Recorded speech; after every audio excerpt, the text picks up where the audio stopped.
Oxygen से भरी वायु को शरीर के अंदर लेने की क्रिया को इनहेलेशन कहते हैं और कार्बन डाइऑक्साइड से भरी वायु को बाहर निकालने को एक्सहेलेशन कहते हैं।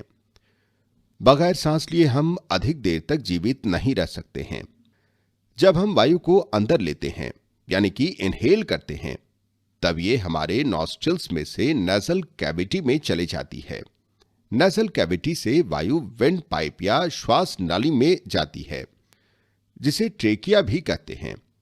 फिर वायु दो छोटी ट्यूब्स में चले जाती है, जिसे ब्रोंकाई कहते हैं, और फिर ये हमारे फेफड़ों में पहुंचती है। फेफड़े चेस्ट कैविटी में होते हैं। ये कैविटी रिब्स या पसलियों से घिरी रहती है।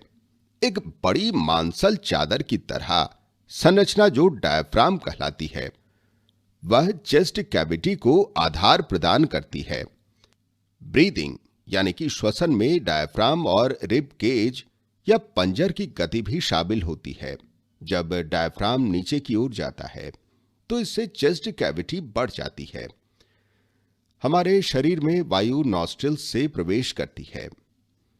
फिर यह वायु एक पाइप से गुजरती है जो विंड पाइप कहलाता है। वायु पाइप के दोनों हिस्सों में जाती है जो ब्रोंकाई कहलाते हैं, और आखिर में वायु लंग्स में पहुंचती है, जिससे कि लंग्स फूल जाते हैं। जब डायफ्राम ऊपर की ओर जाता है, लंग्स पर ज्यादा दबाव पड़ता है और वायु लंग्स से बाहर निकल जाती है। यानी कि वायु जिस रास्ते से हमारे शरीर में प्रवेश करती है, उसी रास्ते से बाहर निकल जाती है, यानी कि लंग्स से ब्रोंकाई में, फिर वेंट पाइप में, फिर नेसल कैविटी, फिर नॉस्ट्रिल्स के द्वारा शरीर से बाहर। एक बार फिर से देखते हैं।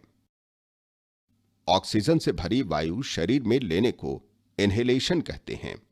इनहेलेशन के दौरान रिब्स ऊपर की ओर बाहर की ओर बढ़ती है, चेस्ट कैविटी बढ़ जाती है और वायु लंग्स में जाकर लंग्स को फुला देती है।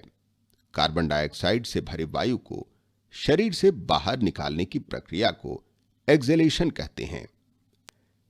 एक्सहेलेशन में रिब्स नीचे की ओर और अंदर की ओर जाती है, चेस्ट कैविटी घट जाती है और वायु लंग्स से बाहर निकल जाती है।